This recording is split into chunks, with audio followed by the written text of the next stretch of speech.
শিগগিরই চল রে মিনতি, আজ বড্ড দেরি হয়ে গেল। এরপর কখন বাড়ি যাব, কখন রাঁধবো? ছেলেপুলে তো সব দেখছি না খেয়ে থাকবে আজ। তা যা বলেছিস, কে জানতো এত দেরি হয়ে যাবে আজ। নতুন ঠাকুরমশাই আসতে গিয়ে এত দেরি করে ফেললো যে আজ কীর্তনের সময়টাই পাল্টে গেল। আর এদিকে পোড়ার মুখো বৃষ্টি, আসার সময় পেল না। আর বলিস কেন, আজ বৃষ্টি হবে তা কে জানতো? ছাতাটা যে নিয়ে আসবো তারও কোনো জো নেই। উনি ছাতাটা সারাতে দিয়েছে, এখনো আনেনি। কি বলি বলতো মানুষটাকে, এত কিপটে মানুষ হয় দুনিয়ায়।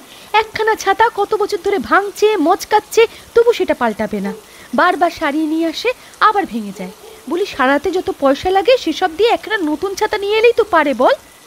আমি তো আর জানতাম না হুট করে বৃষ্টি হয়ে যাবে, না হলে ছাতা তো আমিই নিয়ে আসতে পারি।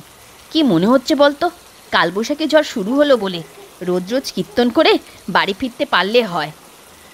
আহা, ওইটুকু সময় ঠিক বেরিয়ে যাবে, সে নিয়ে চিন্তা নেই। রোজ কীর্তনের গানে না গেলে বড্ড খালি খালি লাগে, মনটা একেবারে আনচান আনচান করে। খোকার বাবাকে কতবার করে বললুম, ওগো একটু কীর্তনে এসো, একটু ঠাকুর দেবতার নাম করো। যখনই বলি তখনই বলে কাজ আছে কাজ আছে। বলি মরলে পরে তো তিনিই উদ্ধার করবেন নাকি, তার জন্য একটু সময় বার করতে পারে না? আর বলছিস কেন, আমার বাড়ির মিনসেরও একই খবর। কত করে বলি, ওগো একটু এসো, ঠাকুর দেবতার নাম করলে সংসারের কল্যাণ হয়, কিন্তু কে শোনে কার কথা? উল্টে আমাকে কতগুলো কাজের ফিরিস্তি দিয়ে বসিয়ে রাখে।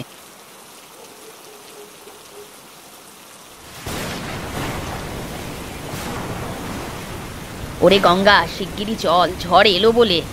এই কি, বাঁশঝাড়গুলো এমন দুলছে কেন?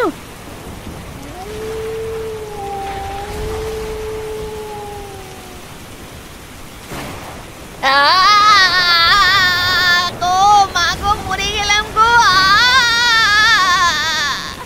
ও মা গো, গঙ্গায় কি হলো তোর? দেখে দেখে কতটা লেগেছে। ওরে বাবা রে, এই গঙ্গা, শুনতে পাচ্ছিস কিছু? কার যেন হাসির শব্দ শোনা যাচ্ছে। কি হচ্ছে বলতো এসব? এই ভর সন্ধ্যেবেলা কি হচ্ছে? কেন এসেছিস আমার এখানে? খবরদার বলছি, আজকের পর থেকে আমার এখানে কেউ আসলে মরবি। এই পাশের চাপায় তোদের পিষে মারবো। ও মা গো, এসব কে বলছে রে? ওরে মিনতি, এই নির্ঘাত ওই শয়তানটার গলার কণ্ঠ। আমার স্পষ্ট মনে আছে ওর কণ্ঠ এরকমই। ও শয়তান, ও ছাড়া পেলো কেমন করে? ওরে গঙ্গা, আর সময় নষ্ট করিস না, শিগগির এখান থেকে পালা, নইলে প্রাণে মারা পড়বো। এক মুহূর্তে এখানে আর দাঁড়াস না। পালা মিনতি পালা, গায়ে গিয়ে এক্ষুনি সকলকে জানাতে হবে।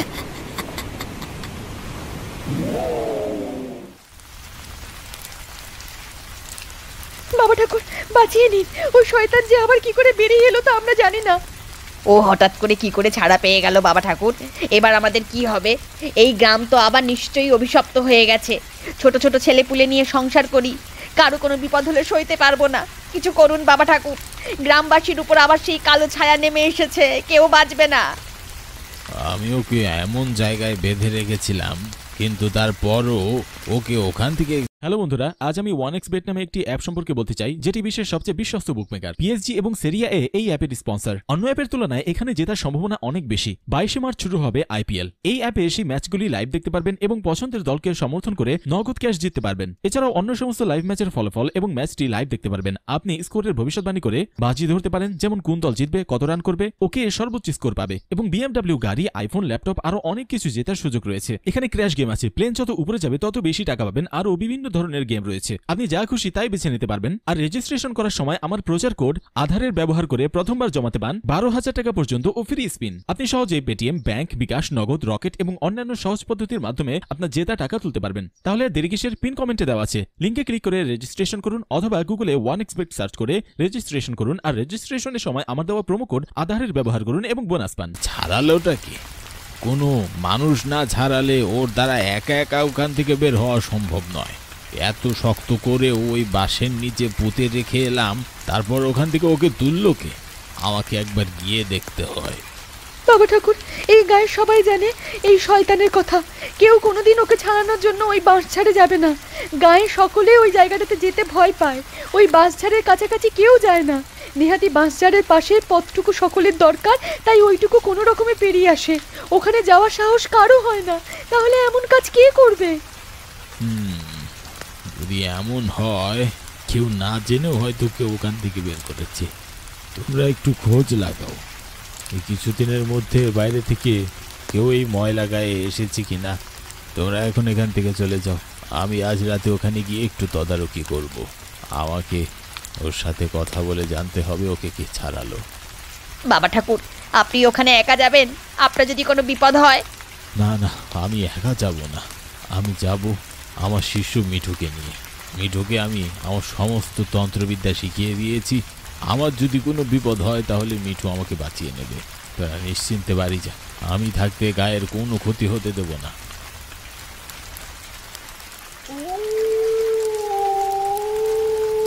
ঠাকুর বাবা, এত রাতে এখানে আসাটা কি দরকার ছিল?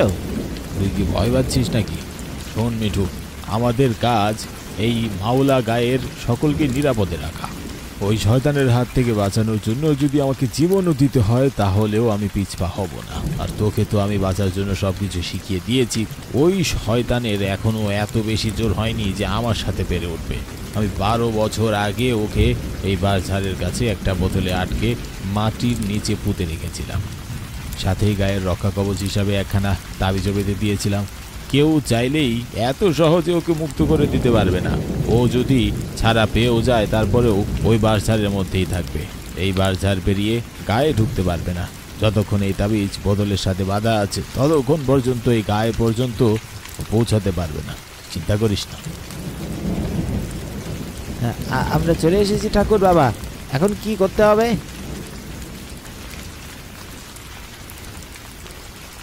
শয়তান, কোথায় তুই? কোথায় লুকিয়ে আছিস? এক্ষুনি বের হয়ে আয়, এক্ষুনি বের হয়ে আয় বলছি, না হলে তোর একদিন কি আমার একদিন।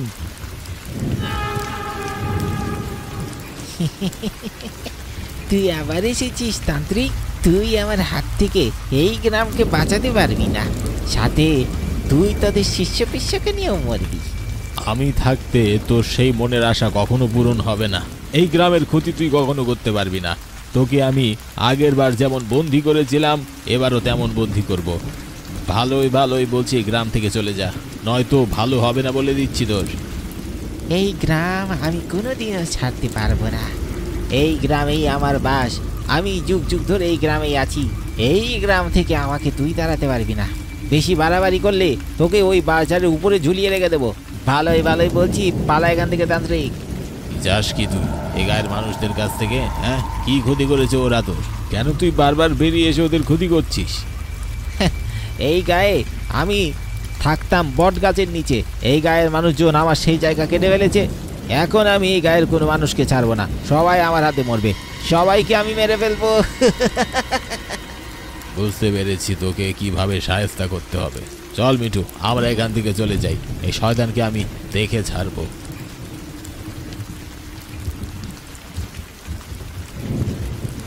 শুনেছো তুমি কি ঘটেছে গায়ে?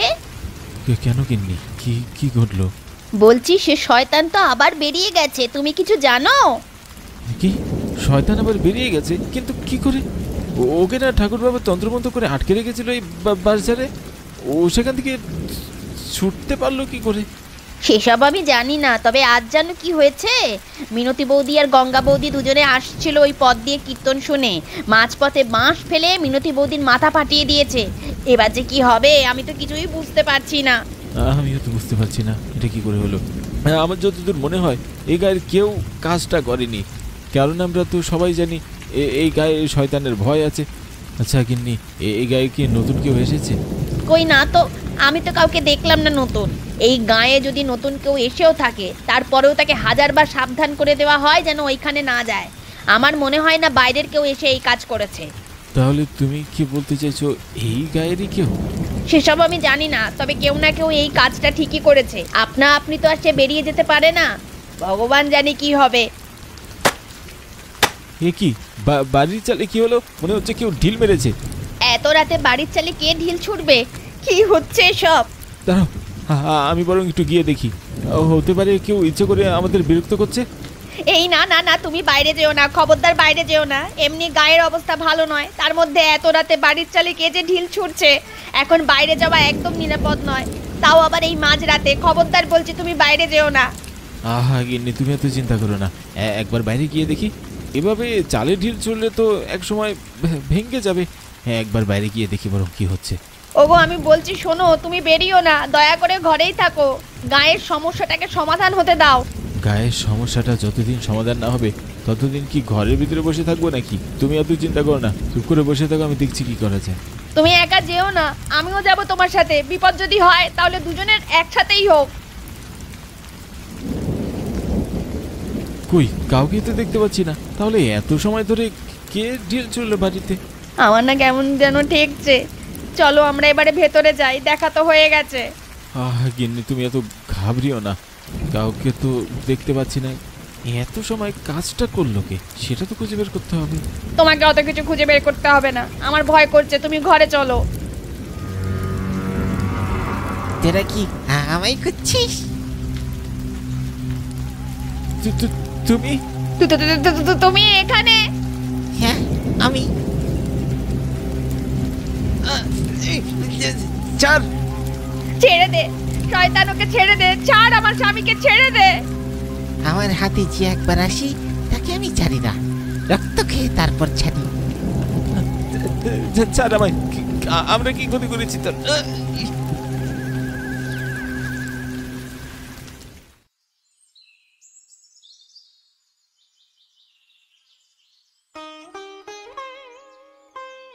ওই শয়তান কাল আমার স্বামীর রক্ত চুষে খেয়েছে, এখানে এখানে ফেলে রেখে চলে গেছে। আমি বলেছিলাম ওকে কাল রাতে ঘর থেকে না বেরোতে, কিন্তু আমার কোনো কথা শুনলো না। এবার আমার কি হবে? আমি তো বুঝতে পারছি না, শয়তান এই বাজার থেকে বেরোলো কি করে? ওর পক্ষে কখনো একা বের হওয়া সম্ভব না। আমি এইখানে ওকে তাবিজ দিয়ে আটকে রেখেছিলাম।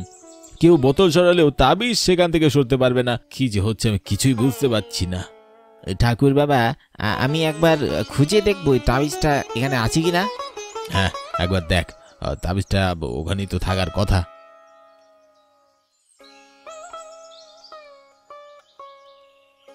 বাবা ঠাকুর, এখানে তো কোনো তাবিজ নেই, কোনো বোতলও নেই।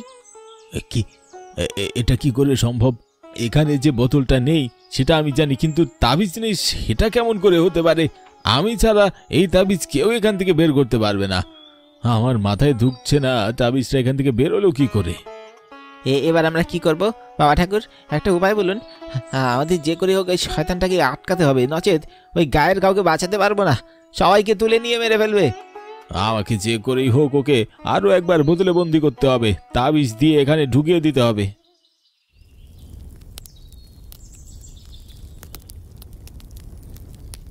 আজ আমি যজ্ঞ করে আবার এই শয়তানকে ডেকে এনে এই বোতলের ভিতরে বন্দি করব, তারপর এই তাবিজ দিয়ে আবার ওকে বেঁধে রাখবো। বাবা ঠাকুর, আপনি যেভাবেই হোক এই শয়তানকে আবার এখানে বন্দি করুন, ও আমাদের গ্রামকে ছাড়খাড় করে দেবে। ঠাকুর বাবা, আপনি আমাদেরকে বাঁচান। তোরা কেউ চিন্তা করিস না, আমি যেভাবেই পারি এই গ্রামকে আবার স্বাভাবিক করে দেব। আয়, এখনই আমার সামনে আয়। কোথায় তুই? শিগগিরই আয় সামনে। না, তুই আবার আমাকে এখানে বন্দি করতে পারবি না। আমি তোকে এখানে বন্দি করেই ছাড়বো শয়তান। মরে গেলাম রে, আমায় ছেড়ে দে। তার আগে বল, তোকে কে ছেড়েছে? এক্ষুনি বল। তার কি দরকার ঠাকুর বাবা? ওকে এক্ষুনি বোতলে বন্দি করে ফেলুন। বলা যায় না কখন হাতছাড়া হয়ে যায়, এখন সময় নষ্ট করার সময় নেই। তুই ঠিক বলছিস মিঠু, আমার মনে হয় ওকে আগে বন্দি করে ফেলা উচিত। ওসব জেনে কোনো কাজ নেই।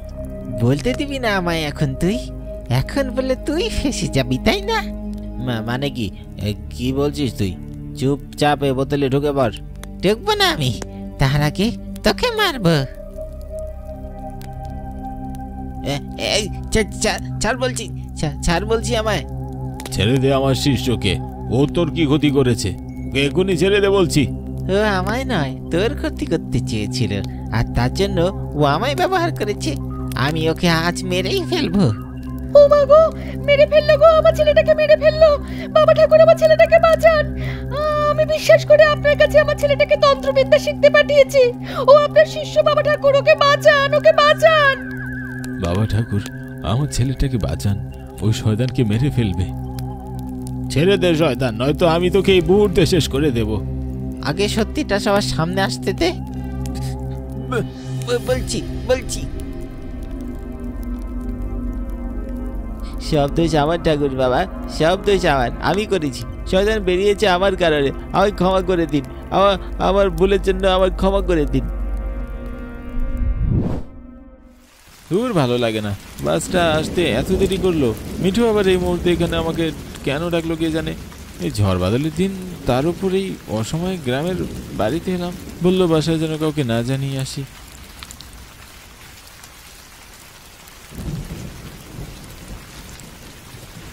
চলে এসেছিস তুই? হ্যাঁ রে ভাই, চল এসেছি। কিন্তু তুই আমাকে ডাকলি কেন? বললি এখানে খুব দরকার আছে আসতে। কি হয়েছে, কোনো বিপদ? না রে ভাই, কোনো বিপদ নাই। তোকে একটা জিনিস দেখাবো বলে এখানে ডেকেছি। আমি আজকাল বাবা ঠাকুরের কাছ থেকে খুব ভালো তন্ত্রমন্ত্র শিখেছি, জানিস? লোকে বলে আমি নাকি বাবা ঠাকুরের মতোই হয়ে গেছি। তুই আমায় এটা বলার জন্য ডেকে আনলি? আরে না রে, তোকে সেই তন্ত্রমন্ত্র বিদ্যার একটা নমুনা দেখানোর জন্য ডেকে আনলাম। তুই না সবসময় বলতিস তোর ভূত দেখার খুব ইচ্ছে, মনে কর আজ সেই ইচ্ছেটা আমি পূরণ করে দেব। তুই সত্যি বলছিস? বাহ, তাহলে তো আমার এতদিনের অপূর্ণ ইচ্ছে পূরণ হয়ে যাবে। কখন দেখাবি ভূত বল না? তুই আমার সাথে আয়, তোকে দেখাচ্ছি।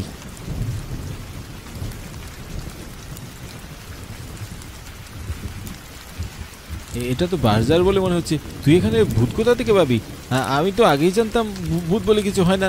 তারপরেও তোদের কথা শুনে ভূত টুত দেখার ইচ্ছা হয়েছিল। তোকে আজ সত্যি সত্যি প্রমাণ করে দেব। তুই এক কাজ কর, এখানে যে বাজার আছে তার নিচে একটা বোতল মাটিতে পুঁতে রাখা আছে, সেই বোতলটা তুলে ফেল। ভূতকে বোতলে বন্দি করে রেখেছিস নাকি?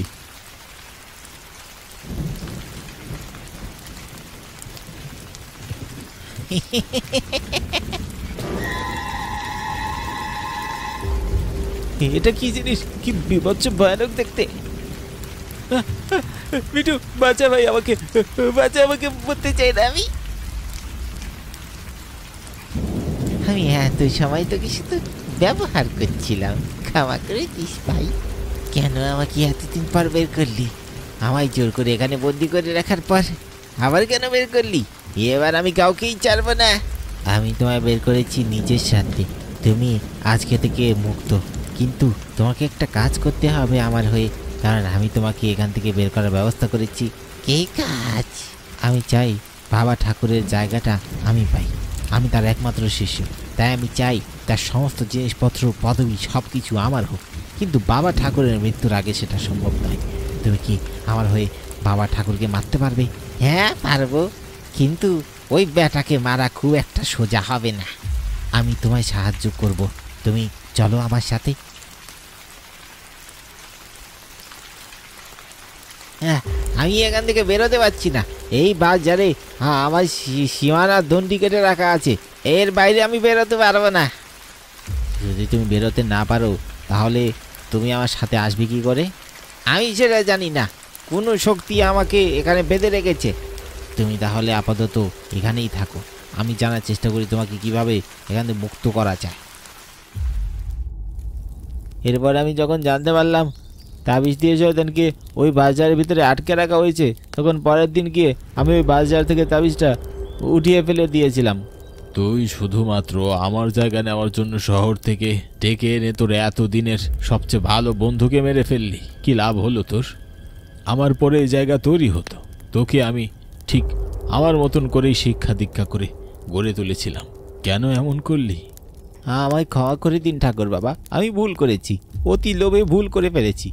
তোর এই ভুলের জন্য তোর বন্ধুর সাথে রমার স্বামীও মারা গেছে। তোরা ওকে ক্ষমা করলেও আমি ওকে মারবই। ও আমাকে ব্যবহার করার চেষ্টা করেছে, ওকে আমি মেরে ফেলবো।